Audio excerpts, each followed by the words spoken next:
आपका एक नए वीडियो में बात करूंगा आरबीआई के मॉनेटरी पॉलिसी के ऊपर। जी हाँ, बीते 2 दिन पहले यानी कि फ्राइडे के दिन मार्केट ओपन था। उस दिन मॉनेटरी पॉलिसी के डिसीजंस लिए गए थे जिसमें बहुत ही ज़्यादा देखा जाए तो मार्केट रिएक्ट किया था और कुछ गुड न्यूज़ के साथ मार्केट जो है पॉजिटिव दिशा में आगे देखने को मिला था। तो उसके ऊपर इफेक्ट क्या हो सकता है फर्दर वो समझेंगे, क्यों आरबीआई ने इतना ज़्यादा इंपॉर्टेंट डिसीजन लिया।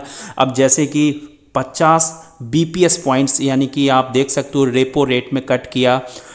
अंदाज़ा था कि 25 बीपीएस पॉइंट कट करने का, लेकिन एकाएक देखा गया कि 50 बीपीएस पॉइंट जो है वो कट करते हुए देखा गया। संजय मल्होत्रा जो कि आप बोल सकते हो कि चेयरपर्सन है आरबीआई के, और बोला जाए कि देखो ये जो है सीआरआर, जी हाँ, सीआरआर में भी एकाएक आपने नहीं सोचा होगा कि 100 बीपीएस पॉइंट सीआरआर यानी कि कैश रिजर्व रेशियो कट कर दिया जाएगा, तो ये भी देखने को मिला।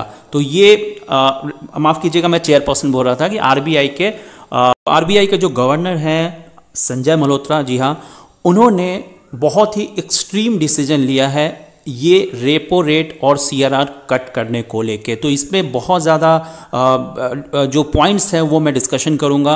और लास्ट में, जी हाँ, अगर लास्ट तक इस वीडियो को देखते हो तो 15 कंपनीज़ के ऊपर मैं डिस्कशन करूंगा जो कि इफेक्ट डालेंगे आने वाले दिनों में। जी हाँ, इस डिसीजन के चलते, ये जो डिसीजन हुआ है उसके चलते कौन कौन से कंपनी जो हैं इफेक्ट हो सकते हैं और जो उनमें से मार्केट लीडर्स हैं। 15 कंपनी के ऊपर डिस्कशन करूंगा। तो चलो वीडियो को शुरुआत करता हूं। और जो लोग फर्स्ट टाइम विजिट किया है, अभी तक चैनल को सब्सक्राइब नहीं किया है, तो जाके अभी तुरंत सब्सक्राइब करें। मार्केट इन्वेस्ट चैनल है, नया चैनल है, जी हाँ, और अपने फैमिली फ्रेंड्स में ज़रूर शेयर करें। कोई कमेंट हो ज़रूर पोस्ट करें। तो देखो, अगर आप न्यू हो, अगर आपको नॉलेज नहीं है कि रेपो रेट एक्चुअली होता क्या है, जी हाँ, तो मैं आपको ये बताना चाहूँगा कि रेपो रेट वो रेट है, जी हाँ, जिस पे आरबीआई, देखो सबसे पहले तो आप समझ लो कि आरबीआई जो है इंडिया का सबसे प्राइम बैंक है। मतलब कि अगर घर में सबसे हेड जो होता है वो है, जी हाँ, अगर आप आरबीआई को एक फैमिली मानते हो तो फैमिली में सबसे ऊपर का जो दर्जा है जिसको हेड बोलोगे वो है आरबीआई, जी हाँ, फाइनेंशियल में। तो आरबीआई क्या करता है कि रेट एक तय करता है जिसपे वो कमर्शियल बैंक को लोन प्रोवाइड करता है। जी हाँ, आरबीआई जो है वो लोन प्रोवाइड करता है, किसको प्रोवाइड करता है? बैंक्स को। तो यहाँ पर कमर्शियल बैंक्स की बात हो रही है। तो कमर्शियल बैंक जो है लोन किससे लेते हैं? आरबीआई से। जी हाँ, आरबीआई से लोन लेते हैं। तो ये जो आपका रेपो रेट है, ये रेपो रेट जो है ये आरबीआई तय करता है। तो अभी जो रेपो रेट है वो है 5.5, जी हाँ, 5.5। ये 5.5% जो है वो अभी का रेपो रेट है, जिसमें पहले आप देख सकते हो 6% था, अभी घटा दिया है 0.50 बीपीएस यानी कि 0.5% यहाँ पे कट कर दिया है। तो ये जो न्यूज़ आया उसके चलते मार्केट में अच्छा रिएक्शन देखने को मिला, मार्केट भागा। तो कमर्शियल बैंक को जो लोन मिलता है आरबीआई के तहत, अगर वो सस्ता हो जाए तो यहाँ पे क्या फ़ायदा होगा? ये फ़ायदा होगा कि कमर्शियल बैंक के पास लिक्विडिटी आ जाएगी। जी हाँ, पैसे आ जाएंगे, ज़्यादा पैसे आ जाएंगे। तो ज़्यादा पैसे आएंगे तो वो क्या कर सकता है कि अपना होम लोन या फिर जो भी लोन वो प्रोवाइड करता है वो सस्ता कर सकता है। और भी बहुत सारे सेक्टर हैं इस मॉनेटरी पॉलिसी से जो डायरेक्ट जुड़े हुए हैं, जो इफेक्ट डालेंगे आने वाले दिनों में, वो मैं इस वीडियो में डिस्कशन करने जा रहा हूँ। इसलिए बहुत इंपॉर्टेंट वीडियो है, अंत तक जरूर जुड़े रहें। तो सबसे पहले हमने जाना कि रेपो रेट क्या होता है। अब बात करते हैं सीआरआर की। तो यहाँ सीआरआर की बात की जाए, देखो cash reserve ratio, cash reserve ratio क्या है? देखो कैश रिजर्व रेशियो की बात की जाए, देखो हर बैंक को एक खास रिजर्व मेंटेन करता है, आइदर कैश के तौर पे या डिपॉजिट के तौर पे। जी हाँ, बैंक्स जो होते हैं वो डिपॉजिट रखते हैं, आप कैश के माध्यम पे, बॉन्ड के माध्यम से या अन्य माध्यम से उनको रिजर्व रखना ही होता है। जी हाँ, अगर कैश रिजर्व रेशियो का अगर परसेंटेज जो है वो ज़्यादा हो जाए तो जी हाँ, थोड़ा लिक्विडिटी कम होते हुए नजर आने लगता है मार्केट में। तो यहाँ पे क्या हुआ है कि सीआरआर, जी हाँ, कैश रिजर्व रेशियो जो है उनका भी जो बेसिस पॉइंट है वो 100 बीपीएस पॉइंट, जी हाँ, अगर देखा जाए 100 बीपीएस पॉइंट जो है वो आरबीआई ने, जी हाँ, आरबीआई ने कट कर दिया। तो इससे क्या होगा कि अब जो है बैंक जो है वो पहले देखो क्या करता था कि ज़्यादातर फोकस किया जा रहा था डिपॉजिटरी पे। जी हाँ, मार्केट में क्या फोकस किया जा रहा था कि जितना ज़्यादा एफडी खुले या फिर डिपॉजिट्स हो, मतलब होम लोन या फिर लोन प्रोवाइड के माध्यम से उतना ज़्यादा एग्रेशन नहीं दिख रहा था क्योंकि रेपो रेट हाई था। ठीक है, CRR भी जो था वो हाई था, लेकिन जैसे जैसे रेपो रेट और CRR कम होते हुए नज़र आ रहे हैं, अभी बहुत ही अच्छा मतलब CRR हो गया है। जी हाँ, अगर देखा जाए 5.5 रेपो रेट हो गया है, और यहाँ पे जो 100 BPS जो CRR भी कट हुआ है, जिसके चलते मार्केट में भरपूर लिक्विडिटी आने की संभावना है। और 2.5 लाख करोड़ जो रिसर्च एनालिस्ट बता रहे हैं कि 2.5 लाख करोड़ जो है वो फ़ायदा मिल सकता है मार्केट में लिक्विडिटी बैंकिंग सिस्टम्स को। जी हाँ, इसमें NBFC भी है और बैंकिंग भी है। जी हाँ, NBFC अलग हो गया, बैंकिंग फाइनेंशियल्स अलग हो गया। जी हाँ, लेकिन फाइनेंशियल सेक्टर में दोनों आते हैं। तो अब बात करते हैं, जी हाँ, यहाँ पे आप समझ लो इस चीज़ को कि बैंकिंग सेक्टर को कैसे फ़ायदा मिलेगा। देखो, बैंकिंग सेक्टर को फ़ायदा मिलना ही मिलना है, क्योंकि बैंक जो है इंडिया का जड़ है। जी हाँ, यहाँ पे आपने देखा होगा कि कुछ भी हो जाए बैंकिंग सेक्टर को जिंदा रखा जाता है। जी हाँ, आपने कोविड में भी देख लिया होगा कि जब मार्केट में जब सारा चीज़ लॉकडाउन था तो लिक्विडिटी छोड़ा गया था मार्केट में। क्यों? क्योंकि बैंकिंग सिस्टम को जिंदा रखना है। तो यहाँ पे अभी कारण समझेंगे कि जो संजय मल्होत्रा ने, RBI के जो गवर्नर है, उन्होंने क्यों डिसीजन लिया ये रेपो रेट को कम करने के लिए, CRR को कम करने के लिए। तो पहले तो समझ लो कि मार्केट में जो इकोनॉमी का जो एक डाटा निकल के आता है। जी हाँ, हर आपने देखा होगा कि IMF ने अपना डाटा निकाला, SBI ने अपना डाटा निकाला, अलग अलग जो है रिसर्चर्स टीम्स जो होते हैं वो अपना अपना डाटा निकालते हैं। तो इकोनॉमी इंडिया का, जी हाँ, जो अपलिफ्ट करने की बात होती है, तो यहाँ पे सबसे इंपॉर्टेंट होता है कि इकोनॉमी को बूस्ट कैसे किया जाए। तो देखो, इकोनॉमी तभी बूस्ट हो सकता है जब मार्केट में अच्छा सब चीज़ ग्रोथ नज़र आए, चाहे वो मैन्युफैक्चरिंग से आए या फिर कंजप्शन पावर इंक्रीज करे। जी हाँ, लोगों के पास क्षमता ही नहीं हुआ खरीदने, तो फिर कैसे होगा। तो यहाँ पे पहले तो यहाँ पे इंपॉर्टेंट ये हो रहा है कि अभी फिलहाल, जी हाँ, जैसे कि मौसम विभाग का जो डाटा निकल के आ रहा है कि मानसून जो है अच्छा रहने वाला है। ठीक है, जो प्राइसिंग जो होने वाला है, अगर देखा जाए क्रूड ऑयल की, जी हाँ, देखो क्रूड ऑयल बहुत मैटर करता है। क्रूड ऑयल अगर सस्ता होता है तो यहाँ पे इन्फ्लेशन जो है वो ईज होते हुए नजर आते हैं। तो इन्फ्लेशन की बात की जाए तो अभी फिलहाल जो है, देखो पिछले साल की बात की जाए तो उनका पिछले 2 साल से मैं देख रहा हूँ कि RBI जो अपना एक लक्ष्य रखा था कि 4% से हमें 4% से नीचे रखना है। जी हाँ, 4% से नीचे रखना है। तो अब जो है डाटा निकल के आ रहा है कि 4% से नीचे वो काफ़ी क्वार्टर्स में देखने को मिले हैं, 4% से नीचे। तो इन्फ्लेशन जो है वो काबू में है। तो इन्फ्लेशन जब काबू में है तो अपना RBI जो है वो डिसीजन ले रहा है कि चलो मार्केट में और लिक्विडिटी छोड़ा जाए। होम लोन सस्ता होता है तो एक आम पब्लिक को बिल्कुल राहत मिलेगी। और एक सेक्टर, पर्टिकुलर सेक्टर, जी हाँ, जो कि बहुत इंपॉर्टेंट है, वो है रियल एस्टेट। जी हाँ, रियल एस्टेट जो सेक्टर है वो टोटली डिपेंड करता है ये जो भी मॉनेटरी पॉलिसी हुआ है, रेट कट हुआ है, क्योंकि बैंकिंग से ही उनको लोन प्रोवाइड होते हैं। जी हाँ, अगर आपने देखा हो कोई भी प्रॉपर्टी का रेट जो है करोड़ों में होते हैं, तो कोई भी आम इंसान जो है वो एकाएक जाके, बहुत ही रेयर होता है कि जाके परचेज कर ले, तो वो क्या करते हैं कि लोन लेते हैं। लोन किससे लेते हैं? बैंकिंग से लेते हैं, NBFC से लेते हैं, अलग अलग माध्यम से लेते हैं। तो यहाँ पे जो रेट कट हुआ तो बैंकिंग जो है अब जो वो रेट तय करेंगे, वो EMI जो होगा होम लोन का वो सस्ता होते हुए नजर आएगा। एक अनुमान के हिसाब से बोला जाए कि 1500 पर मंथ, जी हाँ, 1500 पर मंथ जो है वो EMI सस्ता होते हुए नजर आएगा। अगर 50 लाख का लोन लेता है कोई, जी हाँ, तो करीब करीब, जी हाँ, आप समझ लो कि पहले 43,000 रुपीज़, लमसम 43,000 के आसपास, जी हाँ, लगते थे। अब वो कम होके वो 40,000, मतलब 3,000 कुछ रुपए वहाँ पे आपको कम होते हुए नजर आएंगे। अगर मंथली की बात की जाए, होम लोन की अगर बात की जाए, तो ये बहुत ही बोला जाए कि राहत भरी खबर होगी आम लोगों के लिए। तो यहाँ पे कंजप्शन उठेगा। कंजप्शन क्या होगा कि डिमांड इंक्रीज होगा, मार्केट में बूस्टअप आएगा, इकोनॉमी ग्रोथ पकड़ेगा। तो ये एक प्लस पॉइंट हुआ।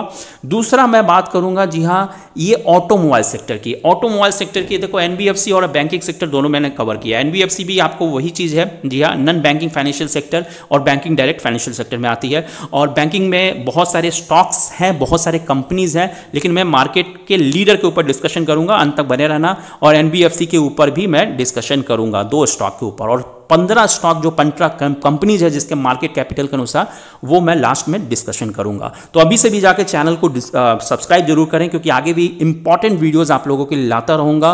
और दूसरे फैमिली फ्रेंड्स में अपने शेयर जरूर करना, क्योंकि ये चैनल नया है, आपके सपोर्ट की बहुत ज़्यादा ज़रूरत है। और यहाँ पे मैं बात कर रहा था ऑटो सेक्टर की। तो देखो, ऑटो सेक्टर में इंपॉर्टेंट क्या है कि ऑटो सेक्टर भी लोन पे डिपेंड है। जी हाँ, बहुत रेयर होता है कि आप जाके मतलब अगर कोई 20 लाख 30 लाख का गाड़ी है तो आप जाके कैश में खरीदते हो, बहुत ही कम होता है ऐसा कि कैश हो या फिर आप जाके ऑनलाइन पूरा पैसा एक ही बार में दे देते हो। तो बहुत सारे पब्लिक जो है, बहुत सारे जो परचेजर हैं, कस्टमर हैं, वो क्या करते हैं कि पर्सनल लोन लेते हैं, व्हीकल लोन लेते हैं। जी हाँ, तो यहाँ पे अगर लोन सस्ता होता है तो यहाँ बूस्टअप मिलेगा। तो किसको बूस्टअप मिलेगा? ऑटोमोबाइल इंडस्ट्री को, ऑटोमोबाइल सेक्टर को। तो ये भी सेक्टर जो है जो इफेक्ट डालेगा आफ्टर रेट कट। जी हाँ, अब बात करता हूँ। जी हाँ, यहाँ पे देख सकते हो एमएसएमईज। जी हाँ, अगर स्मॉल माइक्रो फाइनेंस जो कंपनीज होते हैं, जी हाँ, एमएसएमईज की बात की जाए, माइक्रो स्मॉल मीडियम इंटरप्राइजेज। जी हाँ, जो आपने स्टार्टअप्स का नाम सुना होगा कि अगर कोई स्टार्टअप्स खड़ा करना चाहता तो पैसे लगते ही हैं, तो वो क्या करेंगे? लोन लेते हैं। जी हाँ, तो लोन जब यहाँ पे अगर सस्ता होते हुए नजर आएगा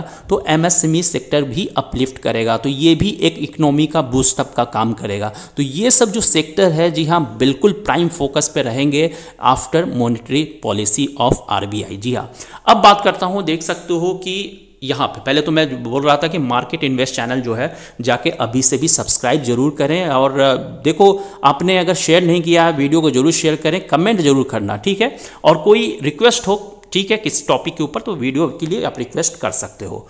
चलो अब मैं बात करने जा रहा हूँ important stock, important company Bajaj finance के ऊपर। जी हाँ, जो कि ऐसी कंपनी जो नॉन बैंकिंग सर्विसेज प्रोवाइड करती है, और इसका जो फुल फॉर्म है NBFC, non banking financial companies. जी हाँ, तो जिसमें फर्स्ट पे नंबर पे आता है बजाज फाइनेंस। जी हाँ, और इसमें लेटेस्ट न्यूज़ है। जी हाँ, आपने देखा ही होगा कि ये जो है अपने शेयर होल्डर्स को स्प्लिट भी दे रही है, बोनस भी दे रही है, डिविडेंड भी दे रही है। जी हाँ, तो अगर बारी बारी से समझें तो यहाँ पे पहले तो समझ लो कि बजाज फाइनेंस क्यों मार्केट लीडर है। तो पहले तो देख लो इसका मार्केट क्या है, 5,82,372 CR में। जी हाँ, इंडिया का सबसे मोस्ट वैल्यूबल NBFC कंपनी है, और इसका ROC जो चल रहा है 19.2 बहुत हाई है, ROC जो चल रहा है इसका 11.3, और ROE जो है 19.2, और डिविडेंड भी अच्छा है 0.47। जी हाँ, प्रोमोटर होल्डिंग बहुत हाई है बजाज ग्रुप का 54.7, और इसमें बजाज फिनसर्व का प्रोमोटर होल्डिंग है, पेरेंट कंपनी है। और ये देख सकते हो कि ये जो रिजर्व्स है बहुत हाई है, 96,569 CR का। और सबसे इंपॉर्टेंट ये है कि इसका एवरेज CAGR देख सकते हो 25.9 का है लास्ट 5 ईयर्स का, जो कि वेरी हाई।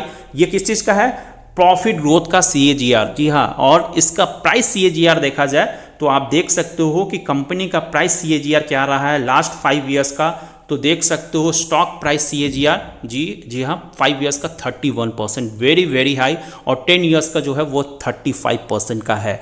अब मैं बात करता हूँ बजाज फाइनेंस का स्टॉक स्प्लिट और जो बोनस देने वाला है, जी हाँ, उसके ऊपर। लेकिन इसका जो डिविडेंड है देख सकते हो क्या शानदार डिविडेंड दिया है। ये 44 रुपीज़ का डिविडेंड दिया है 2025 में, और स्पेशल डिविडेंड भी दिया है 2025 में 12 रुपये का। तो टोटल जो है, जी हाँ, वो आपको निकल के आ रहा है 56 रुपीज़ पर शेयर। जी हाँ, ये आपका 30/5 यानी 30 मई का इसका एक्स डेट था, और 9/5 को स्पेशल डिविडेंड का एक्स डेट था। अब मैं बात करने जा रहा हूँ स्पेशल, इसका जो अभी अनाउंसमेंट हुआ है 1 महीने पहले आपने देखा था कि इसमें स्प्लिट और बोनस का। तो अब ये नंबर ऑफ शेयर्स आपके कितने हो जाएंगे ये समझ लो पहले। जी हाँ, अगर आपके पास 1 शेयर है, जी हाँ, तो ये 1 शेयर आपको मिलने वाले हैं, टोटल हो जाएंगे 2 शेयर्स। जी हाँ, अब जो 2 शेयर्स है, 2 शेयर्स पे ये क्या कह रहा है कि 1 पे आपको 4 बोनस शेयर्स मिलने वाले हैं। तो टोटल कितने हो गए? 2 शेयर्स हैं, यानी कि 4, 1 पे 4 हो रहा है, तो यानी कि 2 पे 8 हो गए। तो 1 शेयर कितने बन गए? 8। जी हाँ, 1 शेयर टोटल बन जाएंगे 8 आफ्टर स्प्लिट और बोनस। जी हाँ, देख सकते हो यहाँ पे क्या है कि ये देख सकते हो जून 16, 2025 को इसका Bajaj finance has fixed as record date. Record date क्या होता है? रिकॉर्ड डेट मतलब फाइनल, कंपनी के आपके रिकॉर्ड बुक में नाम दर्ज हो गया कि आपका जो अकाउंट है, डीमैट अकाउंट जो है, वो कंपनी का शेयर्स है, कितने शेयर्स हैं, ये सारे डिटेल जो है कंपनी रिकॉर्ड डेट से ही देखती है। और रिकॉर्ड डेट के 1 दिन पहले एक्स डेट रखा जाता है, और एक्स डेट के 1 दिन पहले अगर कोई शेयर खरीदता है तो जी हाँ, ये रिकॉर्ड डेट पे आ जाता है नाम। अब बात करता हूँ, जी हाँ, देख सकते हो स्प्लिट की बात हो रही थी, तो 1 पे 2 स्टॉक हो जाएंगे। जी हाँ, स्टॉक स्प्लिट रेशियो उसका रहेगा 1:2 का, और फेस वैल्यू जो है वो अब डायरेक्ट 1 हो जाएंगे आफ्टर स्प्लिट। स्प्लिट, एक का फेस वैल्यू हो जाएगा। अब ये क्या कह रहा है कि बोनस जो है वो फेस वैल्यू अगर आपका 1 है तो फेस वैल्यू 1 पे, जी हाँ, ये नंबर ऑफ शेयर जो है वो आपका 4 शेयर्स देंगे। जी हाँ, अगर 1 शेयर है आपके पास तो वो 4 शेयर्स देंगे आफ्टर बोनस। तो सोच सकते हो कि टोटल 1 शेयर अगर बोनस स्प्लिट के पहले आपके पास सिर्फ 1 शेयर भी है तो नंबर ऑफ शेयर्स मुझे लगता है 8 शेयर जरूर हो जाएंगे। तो ये हो गया आपका बजाज फाइनेंस। जी हाँ, अब बात करता हूँ HDFC बैंक, जो कि बैंकिंग सेक्टर का सबसे मतलब महारथ, जिसको बोलूँगा कि सबसे बिगेस्ट प्लेयर है। HDFC बैंक लिमिटेड की बात की जाए, देख सकते हो बहुत पुरानी कंपनी है और देख सकते हो इसका रिटर्न्स के मामले में ये रहा है 35,733। हालांकि बजाज फाइनेंस भी 1 लाख परसेंटेज से ज़्यादा रिटर्न्स दिया है। बजाज फाइनेंस की बात की जाए, देख सकते हो बजाज फाइनेंस जो है वो आपको 1,62,000 परसेंटेज से भी ज़्यादा, ओ माय गॉड, बहुत ज़्यादा स्टार्टिंग से। अब बात करता हूँ, देख सकते हो कि ये जो HDFC बैंक है, जी हाँ, इसका मार्केट कैप क्या है। तो HDFC बैंक जो है वो मार्केट कैप रखे हुए है 15,15,000। जी हाँ, बहुत ज़्यादा। तो इंडिया का सबसे नंबर 1 बैंक है प्राइवेट सेक्टर में, जो कि सबसे हाईएस्ट मार्केट कैप रखे हुए हैं मार्केट शेयर के हिसाब से भी। जी हाँ, और आप इसका देख सकते हो कि इसका रिजर्व्स कितना हाई है, 5,17,000 से भी ऊपर CR में इसका रिजर्व्स है। और इस स्टॉक का ROC जो चल रहा है वो है 14.5, अकॉर्डिंग टू बैंकिंग सेक्टर बहुत ही हाई नज़र आता है। और ROC जो है वो है 7.5। जी हाँ, डिविडेंड बहुत ही अच्छा है। अभी हाल में 22 रुपीज़ का डिविडेंड इन्होंने अनाउंस किया है और 1.11% का डिविडेंड यील्ड है। और इस स्टॉक का भी देख सकते हो 21% का CAGR है, प्रॉफिट ग्रोथ। जी हाँ, लास्ट 5 ईयर्स का वेरी साउंड। जी हाँ, अब देख सकते हो इस स्टॉक में, अगर यहाँ पे मैं आपको दिखाना चाहूँगा कि इस स्टॉक में अभी फिलहाल मार्च 25 का देख सकते हो, 2025 का 3,36,000 से भी ऊपर का सिर्फ रेवेन्यू आया है इसका। जी हाँ, टोटल रेवेन्यू। अगर प्रॉफिट की बात की जाए तो देख सकते हो PBT इसका क्या निकल के आ रहा है, 96,242, जो कि बहुत ज़्यादा ह्यूज है। इस तरह के जो कंपनीज होते हैं बहुत ही रिच कैश रखते हैं। जी हाँ, और देखा जाए प्रॉफिट तो आप देख ही रहे हो, रिजर्व देख ही रहे हो, और अगर ROC की बात की जाए, ROE की बात की जाए, वो भी बहुत ही शानदार है। अब बात करता हूँ, जी हाँ, यहाँ पे आप HDFC बैंक का जो 22 रुपीज़ का जो डिविडेंड देने वाला है उसका एक्स डेट तो ऑलरेडी क्रॉस किया है या नहीं, तो देख सकते हो 27/6 यानी कि 27 जून को इसका एक्स डेट है 22 रुपये का। यानी कि एक्स डेट के एक दिन पहले अगर कोई 26 यानी कि मार्केट अगर 26 तक ओपन है, 26 जून अगर कोई लेता है तो ये जो आपको डिविडेंड है 22 रुपीज़ पर शेयर वो मिल जाते हैं। जी हाँ, मिल जाएंगे। रिकॉर्ड डेट पे रहना चाहिए, यानी कि एक दिन बाद रिकॉर्ड डेट है, 28/6 को इसका रिकॉर्ड डेट है। अब बात करता हूँ इंडिया का टॉप मोस्ट 15 कंपनीज के ऊपर। जी हाँ, फाइनेंशियल सर्विसेज कंपनीज के ऊपर मैं बात करूंगा। देखो लीडिंग क्या कर रहा है, लीड कौन कर रहा है फाइनेंशियल सर्विसेज में, HDFC बैंक, सेकंड नंबर पे ICICI बैंक, और मार्केट कैप देख लो दोनों का 15,15,000 से भी ऊपर CR की मैं बात कर रहा HDFC बैंक का है। ICICI बैंक जो है वो 10 लाख से भी ऊपर का है। सोच सकते हो इंडिया का second largest financial services company है। जी हाँ, और दोनों प्राइड है इंडिया के। और SBI की बात कीजिए, PSU में आते हो तो नंबर 1 जो आता है वो है SBI इंडिया। जी हाँ, SBI ऑफ इंडिया, जो कि 7,25,000 से भी ऊपर का CR इसका मार्केट कैप है। और LIC की बात की जाए वो है 4th नंबर पे आता है। हालांकि LIC का पूरा शेयर जो है वो आपको लिस्टेड नहीं हुआ है। जी हाँ, आगे चल के गवर्नमेंट जो है फिर से वो इंक्रीज़ करे, लेकिन अभी बहुत ही कम मतलब मार्केट शेयर में LIC का अगर देखा जाए, जी हाँ, तो वो 6 लाख का है। हालांकि अगर पूरा का पूरा अगर 100% LIC का अगर कंपनी का जो शेयर है अगर मार्केट में आ जाए, जी हाँ, तो ये जो है मुझे लगता है सबको क्रॉस कर देगा। तो LIC जो है 6 लाख से ऊपर का मार्केट कैप रखे हुए है। बजाज फाइनेंस, जी हाँ, 5th नंबर का सबसे लार्जेस्ट प्लेयर है फाइनेंशियल सर्विसेज में। NBFC में लेकिन लीडर है, 5,82,000 से भी ऊपर का CR है इसमें। और कोटक महिंद्रा बैंक देख लो, फिर axis bank, Bajaj Finserv, IRFC भी है, देख सकते हो। IRFC भी जो है 9th नंबर पे आता है। PSU कंपनी है और रेलवे को फाइनेंस करती है। तो जी हाँ, नंबर 1 है रेलवे को फाइनेंस करने वाली कंपनी, जिसका मार्केट कैप 1 लाख से भी ऊपर है। और पहला जो ये कंपनी बना था, मुझे अच्छे से याद है कि जो 1 लाख से भी ऊपर का जो PSU हो जाना, जी हाँ, मार्केट कैप पे, ये पहला जो कंपनी बना था IRFC। अभी इसका मार्केट कैप जा चुका है 1,91,000 CR से भी ऊपर। जी हाँ, जियो फाइनेंशियल भी है, जी हाँ, जियो फाइनेंशियल 10th नंबर पे आता है, जो कि रिलायंस की कंपनी है जियो फाइनेंशियल्स। अभी तो ये देखो जो वर्ल्ड का लीडिंग जो है एसेट मैनेजमेंट कंपनी, जी हाँ, कमेंट सेक्शन में जरूर पोस्ट करना उसका नाम क्या है, उसके साथ टाई अप किया है और यहाँ पे सर्विसेज देने वाला है। और इसका मार्केट क्या 1,86,000 करोड़ से भी ऊपर का है। SBI लाइफ इंश्योरेंस भी है, जी हाँ, नंबर 1 इंडिया का सबसे नंबर 1 ब्रांड है इंश्योरेंस सेक्टर में, और इसका मार्केट कैप है 1,78,000 करोड़ से भी ऊपर का। HDFC life insurance second number पे है 1,62,000, जी हाँ। तो ये सब जो है फाइनेंशियल सर्विसेज में आते हैं। बजाज होल्डिंग्स में भी है, देख सकते हो बजाज होल्डिंग्स क्या है, तो 1,58,000 से ऊपर। PFC, जी हाँ, ये पावर सेक्टर को फाइनेंस करने वाली कंपनी है, जिसका मार्केट क्या है 1,38,000 से भी ऊपर का है। और PFC हो गए, ये सब जो है अच्छे डिविडेंड भी देते हैं, जी हाँ। डिविडेंड यील्ड की बात कीजिए 3.78 डिविडेंड यील्ड है इसका। और देख सकते हो फिर चोलामंडलम फाइनेंस कंपनी, जी हाँ, ये भी एक अच्छी कंपनी नज़र आती है फाइनेंशियल सर्विसेज में। 1,33,000 से भी ऊपर का मार्केट कैप है इसका। तो ये रहे, जी हाँ, अपडेट्स ऑन फाइनेंशियल सर्विसेज और आफ्टर इफेक्ट क्या हो सकते हैं और क्यों RBI ने रेपो रेट डिक्रीज़ किया, CRR भी डिक्रीज़ किया, जी हाँ। तो ये सब जो है जो अपडेट है बहुत इंपॉर्टेंट है। अगर आप स्टॉक मार्केट में हो तो ये सब जो न्यूज़ हैं, अपडेट्स हैं या फिर टर्म्स हैं, जानना बहुत ही ज़रूरी होता है। तो टाइम टू टाइम मैं ऐसे वीडियोस लाते रहता हूँ। और कोई अगर आपको स्पेशल रिक्वेस्ट है तो आप पोस्ट कर सकते हो कमेंट सेक्शन में, लेकिन मैं ज़्यादा से ज़्यादा चाहूँगा कि अपने फैमिली फ्रेंड्स में शेयर करें, सब्सक्राइब करें, दूसरे से भी कराएं। जी हाँ, नया चैनल है, आपके सपोर्ट की बहुत ज़्यादा ज़रूरत है। तब तक के लिए थैंक यू फॉर वॉचिंग।